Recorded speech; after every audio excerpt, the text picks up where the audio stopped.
welcome to our Thursday night live here on Inside Texas with my guy Nash and Evan. We're here to talk a little bit about Texas's identity. What will be their calling card? Will they have one? And what exactly that looks like for Texas on the football field. Nash, Evan, my friends, I hope you're well.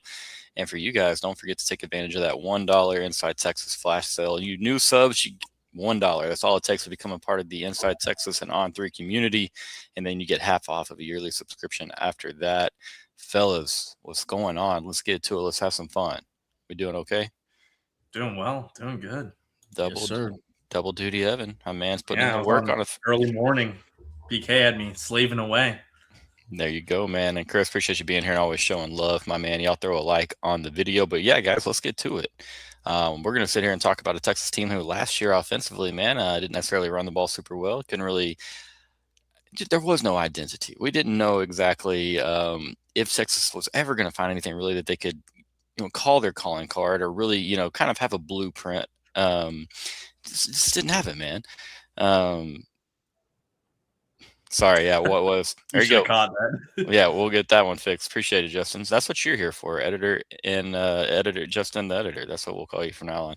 So yeah, I guess we'll see. We'll find out. This is not a look to the future. It is a look to the future type of show, not a look to the past. So Nash, we're gonna start with you, man. When you think about this Texas team, what needs to be their calling card? We couldn't run the football last year. Couldn't protect the quarterback at times. We started protecting the quarterback a little bit better, and naturally the offense started to flow into shape.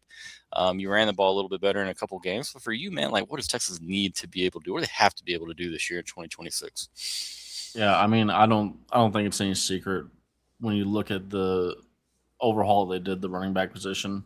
Trey Wisner had the portal, and then you see them bring in Raleek Brown, and then also after we get Raleek Brown, like getting Raleek Brown was probably already an upgrade, and then after that you go and see, oh well, we went and dropped a big bag to basically steal Hollywood Smothers from Alabama. I think that right there tells you right now, like Steve Sarkisian, and this has been the thing with Steve Sarkisian. Everybody's talked about it a million times. Beat the horse dead. His offense just gets opened up to a whole nother level when you start running the football effectively. And you've seen how he likes to end games. If he has a lead, he's not going to be the guy that's going out there and trying to put up points and trying to win games by blowing teams out. He just wants to suffocate you to death with the run game. So. I think it's really there's no real secret here when you're looking at that, like the running back position overhaul and then also the offensive line additions that we got. I think that they clearly say, hey, Steve Sarkisian still going to try and make the run game his identity. You have to, right? I mean, Sark loves to have it. We talk about how many 1K rushers and more he's had throughout his time, play caller, head coach, whether it be in college, whether it be in the NFL. He knows you got to run the football. Evan, what are your thoughts, man? I mean, like, it seems to be like that's where the focus is. Make sure that you can run the football. Make sure you have some explosiveness coming out of that backfield. What are your takes on where Sark's trying to head with this offense? Yeah, it feels like he likes to run early and late if it's his ideal offense. Where your first scripted scheme and the first two drives you're coming out there, you prefer to be able to establish that run well, and of course that opens up the pass game. But really, what Nash was referring to is like the most important part is, can they get up and then win the game by just ground and pound at the end of it and making sure that you're just grinding out first downs where you're controlling the clock. And that's where people who don't watch a lot of football, they go, why are you running it up the middle? Why is the best offensive coordinator in college football running it up the middle? It's because that's how you control a game. So I do think that's what they're looking for.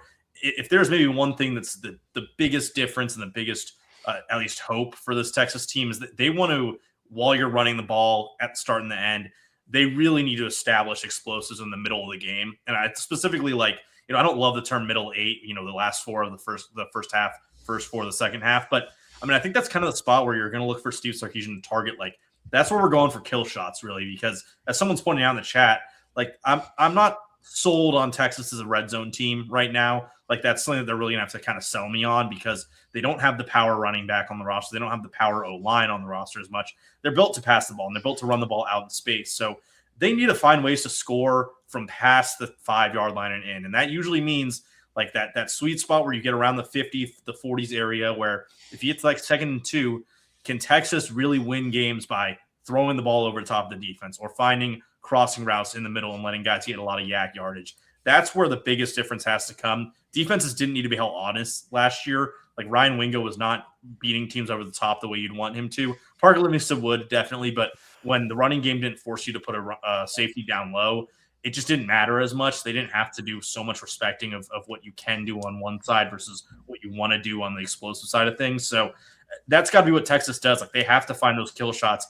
Can they be plus 14 in some games in like a 6-minute span where they get the ball, score, get a 3 and out or something like that, and then have another explosive shot? That's where Texas can kill, and that's where they can just end games right there. And then, of course, getting back to what Nash says, like running the ball later in the game to assure your victory. But they have to be able to get those middle of the game explosive shots, and that's why you pay Cam Coleman. That's why you get 2 running backs that can go hit home runs.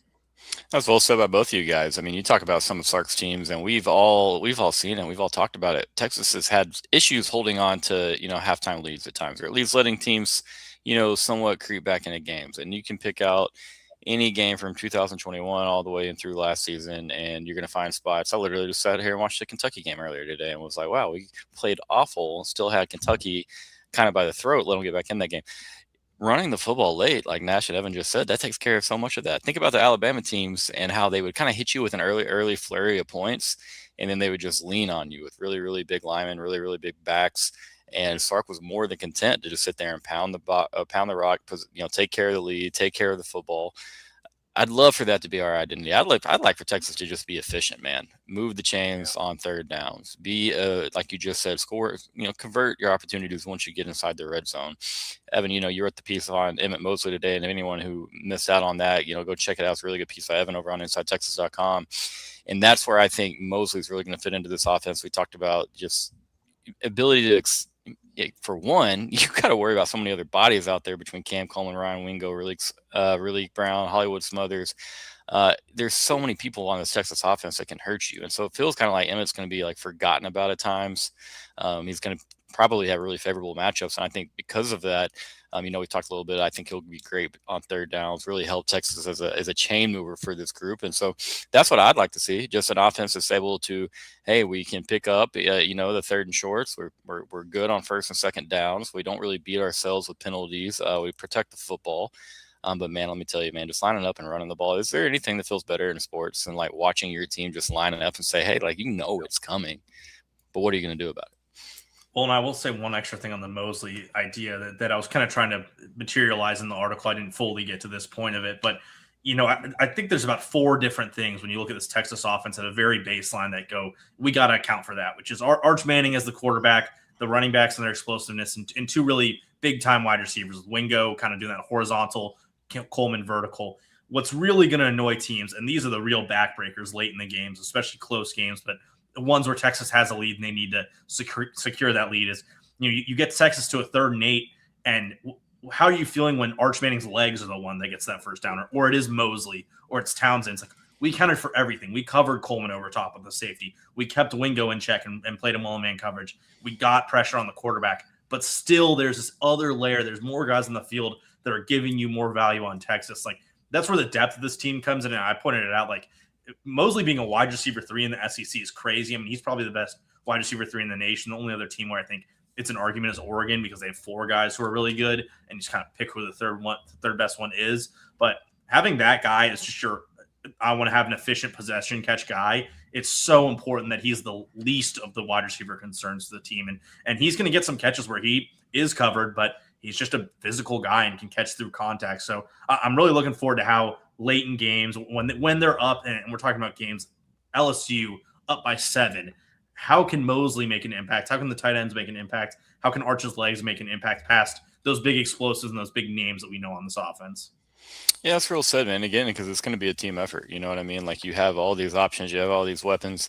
You're going to have times where teams are trying to take away maybe Cam Coleman. You're going to have times where teams are maybe trying to take away Ryan Wingo. But all of a sudden, man, it's like you imagine a 3rd and 8 situation where you have to deal with, maybe an intermediate route or some, a sticks route, chain, something on the chains from Emmett Mosley. You have Cam Coleman, who's obviously going to draw some attention. Obviously, Ryan Wingo. Now all of a sudden you've paired those receivers with guys who can come out of the backfield and catch the ball as well. Hollywood can do it. Raleek can do it.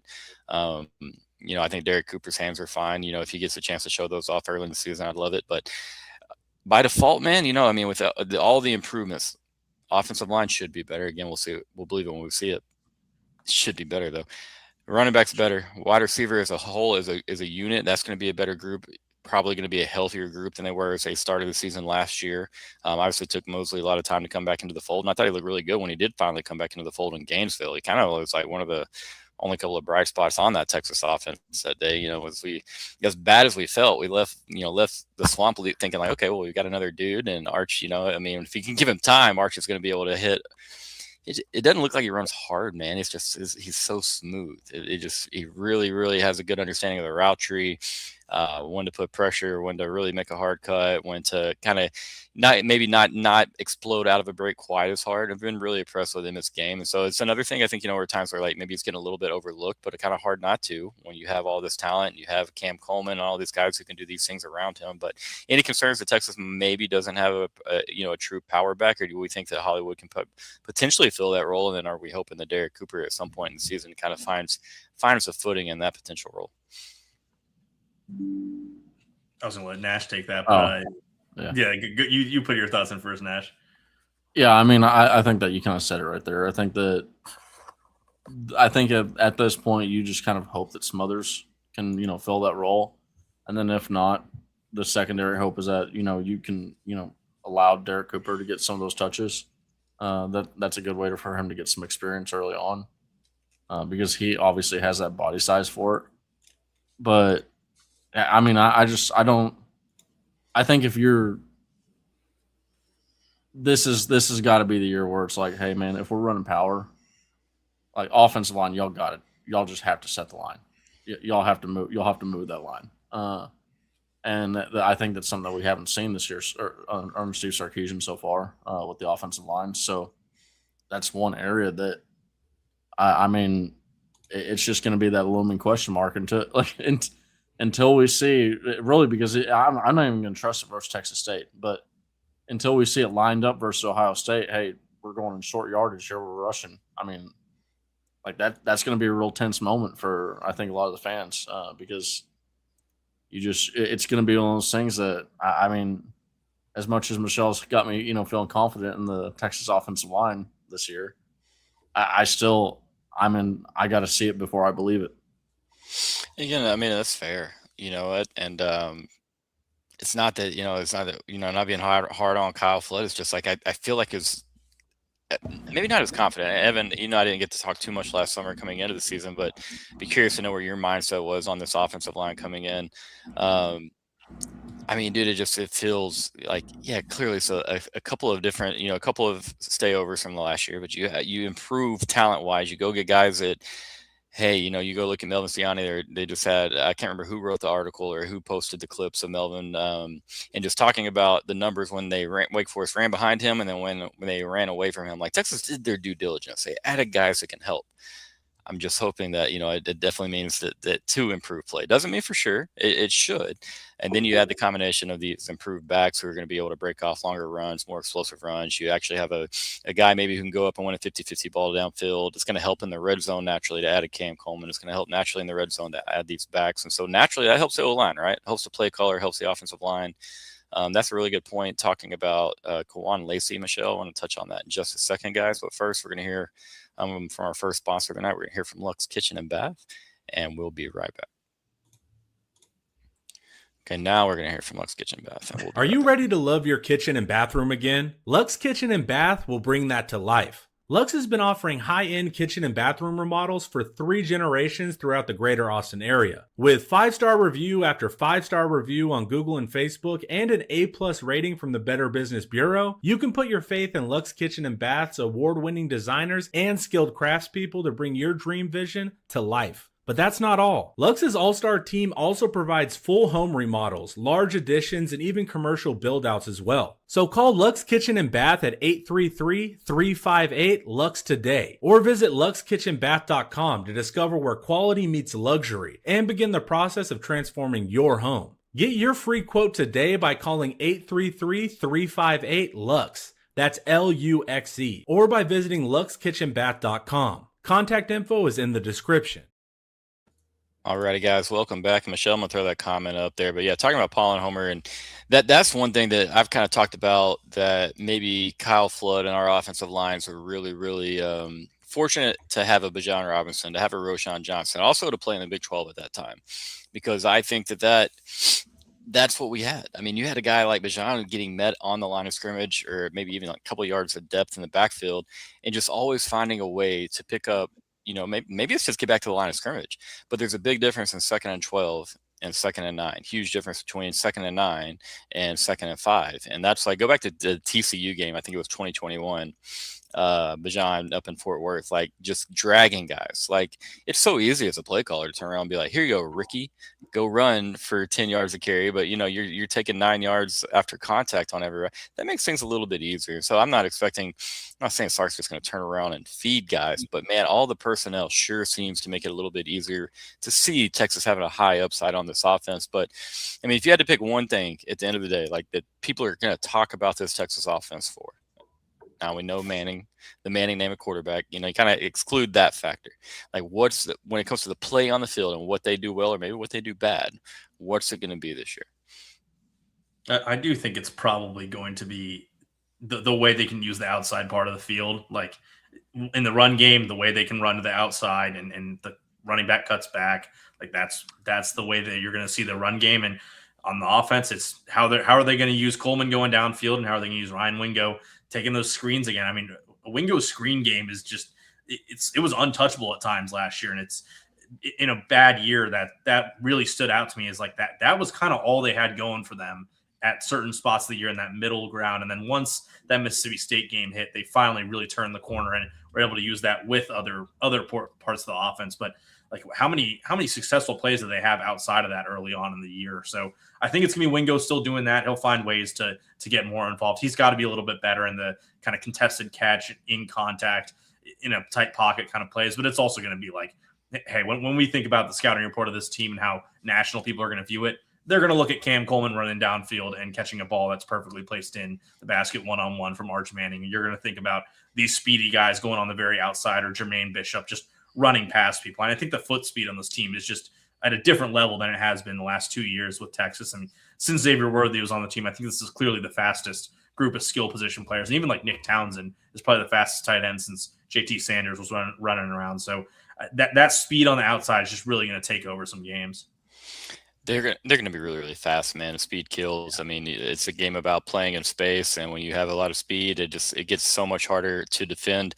That was the thing last year. You know what I mean? We had Ryan Wingo on the screen game, but you take the screen game out. And it was like Texas really didn't like have a knack for hitting big plays outside of the Ryan Wingo on a run. Their first play from scrimmages didn't really rattle off a lot of big runs unless it was A&M or Oklahoma. Weren't really great attacking downfield. We got a little bit better throughout, the end of the season, a little bit. I just want efficiency, man. I just want to be able to go out, and whether Texas attacks short, we're clean, we're making catches, we're able to execute the quick game. Whether Texas is attacking deep, where we're making the right reads, we're not throwing into. I just be efficient, man. Move the football. Don't make it look. There's times Texas has made offensive football look really, really hard in the last couple of years between Quinn Ewers and Arch Manning, and then the teams around them.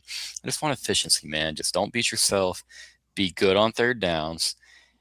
You don't commit a lot of penalties, and you're good on third downs. Naturally, you can go score some points, and then you tie in the fact that Texas has a lot of talent. Nash, what are your thoughts? What's the number one thing people would say about this Texas offense come season's end? Number one thing outside of Arch Manning, I hate to piggyback off what Evan said, but it's just, I think that when you're looking at the screen game, at least this is what it should be. I think the screen game is going to really open up the offense for the rest of the offense. And not even just looking at the Ryan Wingo conversation, because Ryan Wingo, that was just like Evan said. I mean, you had two screen passes versus Mississippi State. You had a screen pass versus Vanderbilt, screen pass versus Georgia. Like, there was like 3 games where it was just, hey, y'all know it's coming, stop it. And they couldn't. So there's that. I just think that when you're looking at these 2 running backs that we added, Smothers and Brown, these are elite guys getting, like, not just getting to the outside, but, catching balls on the flat. I think that, their presence is really going to screw up some things. And honestly, this is a good spot for Jermaine Bishop to maybe get a little bit of a run, because you don't have to try. Like, there's It's honestly probably as far as positioning goes, right? There is a timing aspect, but Sark likes to, he wants you to know that you're going to be exactly where you're supposed to be, uh, for you to get on the field and to run routes. And I think that like if there's one thing, screen, you get to that area that's set up for the entire play and let your athleticism do the work. So I think that's one area that Jermaine Bishop can get on the field early on and show stuff. I do think that like this, and then you've also seen it with Steve Sarkisian. He had the slip screen, that he did, that one that he did with Jonathan Brooks, where he just ran that over and over and over and over again, and teams just couldn't stop it. They know it's coming, they know exactly what's happening, but they just couldn't do it. He likes to get creative with with tight end screens. I think that's one area that you can really take advantage of the athleticism that you have from a Townsend. So I think the screen game is really what's going to open up this Texas offense to a whole other level. Oh, Even so if man. they can't run the ball efficiently. Yeah, and imagine what it's like if they are able to run the ball. You know what I mean? Like you didn't have the guys last year that could really. I mean, like again, if a play was blocked for 5 yards, Texas got 5 yards. That's just kind of how it was. If a play was blocked for 2 yards, Texas was probably going to get 2 yards. And again, that's not to knock Trey or Seti Baxter, or any of those guys. I mean, it's just what it was. Raleigh Brown broke 68 tackles alone last year, or shed 68. I don't think Texas had that many missed tackles against us as a team. I don't think we forced that many missed tackles. So like they went out and they found guys that like hey, maybe the offensive line isn't a top 15 or top 20 run blocking unit in the country, but hey, just in case, we got a guy now who is capable of, maybe he picks up just 2 yards on a play that was meant for nothing or meant to go for a negative play. Texas needed that, man. So again, I hope y'all are right. I'd love to see Texas, a combination of explosive, efficient, that just protects the football. But as Sark announced, will be at SEC Media Days. Yeah, it's Evan and I. Evan and I are we're gonna be on the podium. No, it's Close to the podium. Yeah, there you go. I'd love to see Evan up there. That's why I got the haircut. But no, you'll have Arch, you'll have Colin Simmons, and you'll have Gooseby, correct? That's our three. Yep, those three. There you go. Definitely, three big time names, obviously, and we'll see. Is there anything, Evan? I saw you talked with BK a little bit. Is there anything that that you can hear at SEC Media Days, Evan, that you're going to be like, just like in a eureka moment, you're going to be like, either, hey, this team they've got it figured out, they're trending in the right direction, or is there something you could hear that be like, oh, nope, didn't need to hear that? I mean, I talked about today. Like, I do want to hear how the offensive line is, like, what these guards are like. What's different with Baker and Seymour? What does Seymour exist for real? But BK did make the good point. Like, if you hear something about the O-line, are you really going to trust it until you see it on the field? And I mean, that's a good point. Like, what could Trevor Gooseby say to change fans' opinions on the O-line? Well, and what is he going to go out there and say, yeah, our offensive line sucks? No, he's not. No, I mean, it's a great point, but it is, he's got another new guard pairing and a new guy next to him, and I spent a lot of last year having a revolving door of the players who were playing left guard for him. So it is just interesting to hear what he has to say about Seymour in particular. But I think it's a lot of, they're sending their three most notable guys, but it's also three guys who are pretty, especially these days, pretty well media trained. Maybe not a year ago, Colin Simmons, but a lot of players who are just going to kind of keep it tucked in, make sure everything gets out the right way, and let's get to football, because I think they're just kind of ready to go play. I mean, they've got to, of all teams, like, they've got to be the one that's really missing football the most, because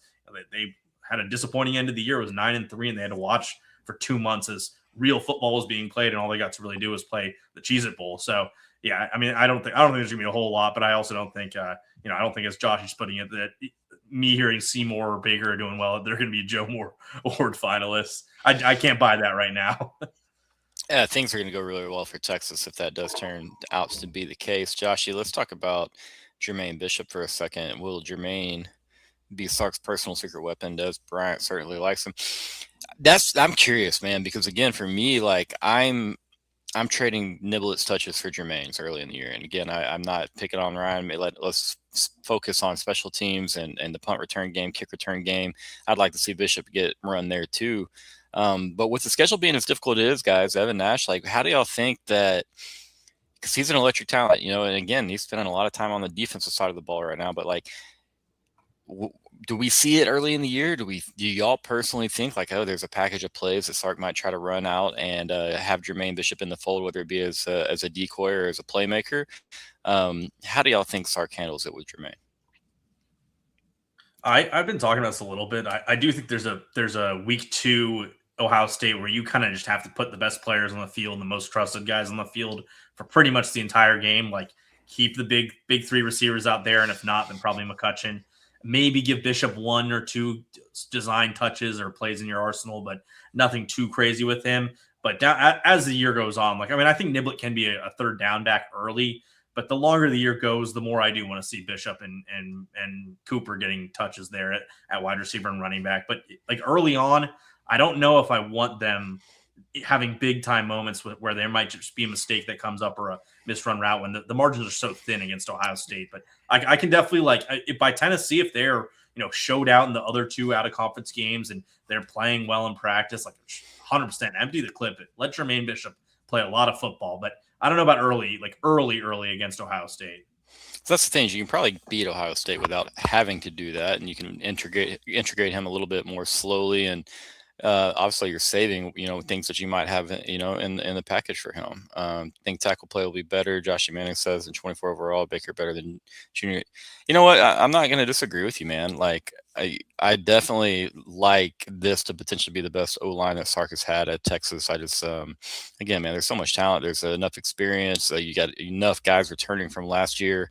Again, the early returns pretty positive on Baker over on the guard side, but real quick, guys, we're going to go back and hear from Dave McClellan, and we'll come back and do another 5-10 minutes here on Inside Texas. Thanks for watching, guys. Big financial decisions don't have to feel overwhelming. There's someone who can guide you every step of the way. David McClellan is a fiduciary financial advisor with Forum Financial, and he's working closely with his clients as a true financial life coach, guiding every aspect of your financial journey with expertise and care. If his name sounds familiar, that's because David was a swimmer at Texas and a member of several national championship teams. Today, he channels that same championship mindset into helping people win with their finances. David specializes in financial planning, and he's contributed numerous articles to Keipelinger on the topic of retirement tax bombs. And right now, David is offering viewers a free intro consultation to assess your financial situation. Do not miss this chance to get personalized guidance from a trusted expert. To schedule your free consult, email David at dmcclellan@forumfinancial.com, or you can call him directly at 312-933-8823.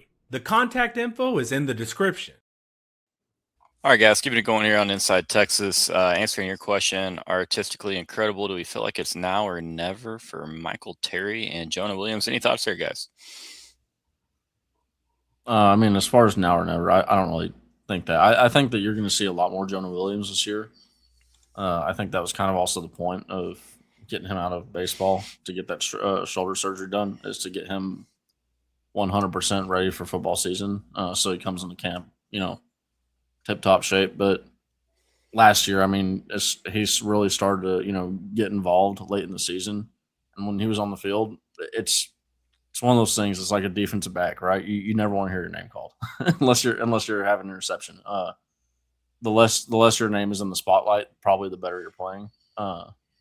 Teams, they didn't like throwing the football towards him. So I think that you're going to see a lot more Jonah Williams this year. And Michael Terry, I don't know. It's one of those things that, I think next year probably would be the now or never year for him. But he's definitely a dynamic guy. But it's interesting to see. I think if he comes into the fold this year, that's because there's been some injuries. Well, it's also unfortunate, Nash, because this would have felt like a crazy thing to ask even just 2 years ago. But absolutely, the way it is right now, like a redshirt freshman, the clock is ticking. If it's not happening in year 2, then you're looking at the guys around you. Derek Cooper is going to be starting at running back next year. There's a chance Landon Williams, Callis, and Noah Roberts are already on campus as well. If they win both those, get both those players, win the recruitment on Landon Williams, Callis. So then you're looking at a guy like Terry, whose role is a little harder to imagine just because he's not a natural running back. It's if he doesn't solidify some kind of role for himself as the third down guy, or even just add a few snaps here and there in the year, it's harder to project what he can be on the team long term. And I think Texas would love if he started kind of a year behind because he came in as an athlete, and that, as true to the word as the word athlete could be. He did not have a position truly in high school, so. He's already starting a year behind. You'd hope that there'd be some patience from both sides of okay, we started you at wide receiver, moved you midseason last year to running back. now we're going to give you another year after that just to see what you can be. But, I don't think that he's going to play early on, and it's hard for me to see him overtaking any of the top 2 running backs. And I think Cooper's better. And I know, Niblett's not the most popular guy in the chat, what you're seeing, but if Niblett's a better run blocker and he's already more, he's been around college football more, he's probably a bit better there. Pass blocker. If he's better at pass blocking on third down, he's more likely to get those snaps. So I agree that I think Jonah, not early in the year, it's going to take him a while, but by mid-season, I think Jonah Williams is going to play some legit snaps in these those big dime packages that Texas can play. Him playing the very center of the field is going to look really good for them. And then it's a little bit of a thinner depth chart at safety. He might just could end up being the number 3 safety by the time the year ends and battling for some snaps over Williams or McDonald. So I like what Jonah can be this year for the football team. Again, I mean, I think it's good to have him, obviously, having his surgery before baseball season wrapped up. Expectation was I think it'll be a big year for Jonah as far as growth. I don't know what to expect early on, as far as how much run he gets, exactly what it looks like. Because again, the margin is just so slim throughout the entire schedule, man. I mean, it's not like you have 2 or 3 week breaks off at any point. You go to Neyland, you have Oklahoma, you got Florida coming to town, you got Ole Miss coming to town, you go to Mizzou, you go to LSU, A&M, etc. It's going to be tough. So that's why for guys like Michael Terry, for Jonah Williams will be out there more than Michael Terry, but for guys like Michael Terry, for guys like Jermaine Bishop, definitely not now or never for Jermaine Bishop, but for Michael Terry, it's time. We got to start figuring out a position. There's such a thing as return on investment in the NIL era. You want to make sure that these guys that you're spending on, are contributing and helping you out on the football field, or will be doing so, in a very short amount of time. And that's not me writing off Michael. I think, hey, it's tough for him to get in.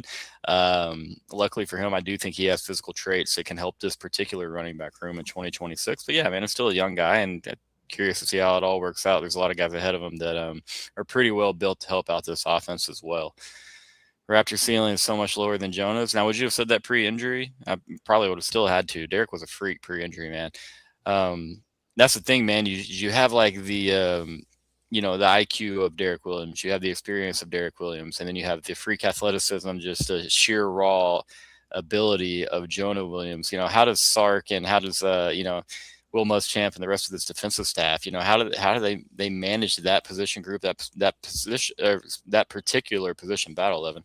Well, I don't think you care all that much about ceiling at the safety position this year, if I'm going to be honest, especially at the second safety spot. How many ceiling guys are on this defense, right? Colin Simmons is probably going to be the best edge rusher in the nation. Rasheem Biles is probably going to be an All-American linebacker. Look at the corners you've got. Jelani McDonald's your other safety. The best teams and the best defenses have the veteran safeties who aren't the flashiest, but they're just in the right spots. They know when to track back. They know how to come up and make a tackle. If Derek Williams isn't quite the athlete Jonah Williams is, but is actually more assignment sound, knows where he needs to be on the football field, isn't missing tackles, I could care less if Jonah makes the more explosive play 1 out of every 50 plays. Yep. I mean, look at my guy that was responsible, accountable. You knew where he was going to be. You know what I mean? Sorry, Nash. Go ahead, Bob. I was just going to, kind of piggyback off that. There is that whole thing of just sometimes because you can react quicker and you're more athletic and you're more explosive in your physical movements, knowing where you're going to be, that can end up playing faster on the field. You can end up looking a lot faster of an athlete. And it's just, that's one of those things that I think it goes to a completely different conversation if you're okay, well, Jonah Williams he's really, football savvy IQ guy with that athleticism. Okay, now we're entering a different level of conversation with Jonah Williams. Yep. But I think that's what he's really going to have to prove is his football IQ, because athleticism is, there's no question about that. The dude's a legit 6'4". There's no bluffing on that. He is an extremely fast athlete. Watching him run firsthand in person, it's that dude can move quick, right? So if you're a quarterback and wide receiver, you could think that if Jonah Williams is playing smart football, you can think that you're safe throwing it to a certain spot, and that ball could easily get picked off by a guy like Jonah Williams. But he's going to have to prove the football IQ aspect. Yeah, man. I mean, you got to be dependable. You got to make sure that being in the back end of the defense, that you're spot on in your responsibilities, and that you are playing that back half It's a lot of there's a lot of pressure back there, man, because again, you're going to It's have the a lot of last these line of defense. offenses. Yeah, you're going to have Ohio State, who's going to have a very talented personnel group on that offensive side to attack. You're going to have a fun offense in Tennessee here in a couple of weeks. And so do you want a young, inexperienced safety out there in Neyland Stadium? I think we'll definitely see Jonah. And again, excited to see, how quickly that light does come on for him, man, because all the natural ability, it's there. Like it's no doubt at some point that light fully comes on for the young guy. But again, just stay healthy, man. That's a big bugaboo for Jonah so far. Just Well, staying healthy, guys. Another aspect too is the whole green dot stuff. I know we're probably. I imagine Biles is going to be the one running the green dot. But really, the safety position is pretty much the quarterback position of the defense. It's the same reason why the catcher is the quarterback position in baseball. You're the only position that has every single thing in front of you when you're out there. So if you see guys out of that's another area where Jonah just doesn't need to be football sound in his own play. He needs to know exactly where other guys are going to be. That's one of the things that made Jada Barrett so lethal when he was safety before he made the transition to cornerback. Because we had the ability, and like that was one area that Michael Taft was so great at, is they know where everybody's supposed to be, and if one guy's slightly out of alignment, they can make the communication. Hey, let's get this fixed on the fly. But it just that the safety position that requires a really high level of football IQ back there. It does, man. Luckily, we've got the defensive staff. I mean, Will Muschamp is incredible with safeties. Blake Gideon being back in the fold, I think helps a lot as well there. I'm excited about the safety room, man. I mean, I will say that it's my number one concern for this entire football team is that second safety position, just making sure that, either Derek is moving at the speed like Nash said. He might have been healthier than some of us give him credit for last year.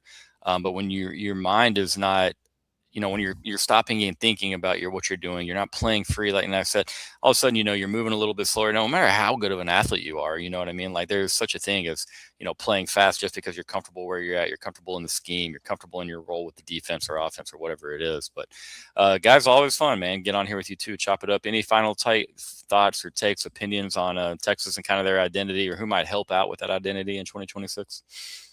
No, man, I just think that the transfers that they added were so clearly on both sides of the ball. Biles is the explosive defensive player, and Masco is your man coverage for a new Muschamp system. And on offense, you overhaul your O-line completely. I mean, 2 new players, 3 new positions total. Cam Coleman, these running backs. I mean, it's all in an effort to be able to play with explosiveness that they haven't had the last year or two. Yep. And well said there. You got to have the explosiveness. I mean, that's kind of what you think about when you think about Sarkisian offenses. Big plays, creativity. Hey, running the dang football, man. That's what we need to see out of Texas and Sark in 2026. Nash, Evan, thank you guys for doing this. You guys that watch, please throw a like on the video if you haven't done so yet. But we appreciate all the comments and you spending your time with us here on Inside Texas. Go have a good rest of your Thursday evening, and we'll see everybody this weekend. Hokum Horns.